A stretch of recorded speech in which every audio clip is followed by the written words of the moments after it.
সুপ্রিয় দর্শক মণ্ডলী, আসসালামু আলাইকুম। কথা বলছি অধ্যাপক ডাক্তার মোহাম্মদ জামাল আবু নাসের।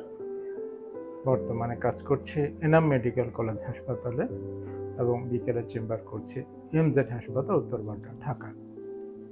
কথাগুলো পিত্তথলির পলিপ এই অসুখটি নিয়ে। এর আগের ভিডিওতে আমি বলেছি যে পিত্তথলির পলিপ সাধারণত মেডিসিনে ভালো হয় না, অনেক ক্ষেত্রে অপারেশন লাগে।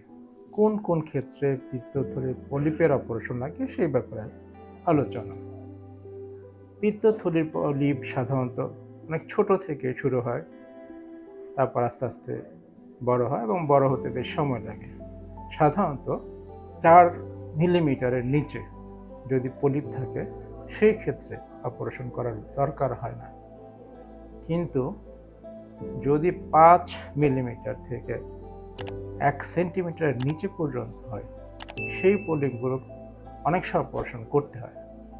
কারণ হচ্ছে এই পলিপ থেকে কিন্তু পরবর্তীতে ক্যান্সার হতে পারে, এবং যদি পলিপের আকার 10 মিলিমিটার বা 1 সেন্টিমিটারের বেশি হয়ে যায় সেই ক্ষেত্রে কিন্তু ক্যান্সার হয়ে যাওয়ার ঝুঁকিটা অনেক গুণ বেশি বেড়ে যায়।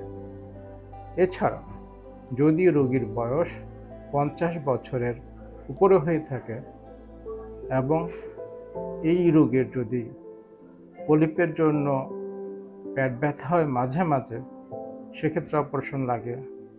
যদি পিত্তথলির যে ওয়াল বা আবরণ, এর যে পুরুত্ব, এটা যদি 4 মিলিমিটারের বেশি হয়ে যায় এবং সাথে পলিপ থাকে সেক্ষেত্রে অপারেশন করে নিতে হয়।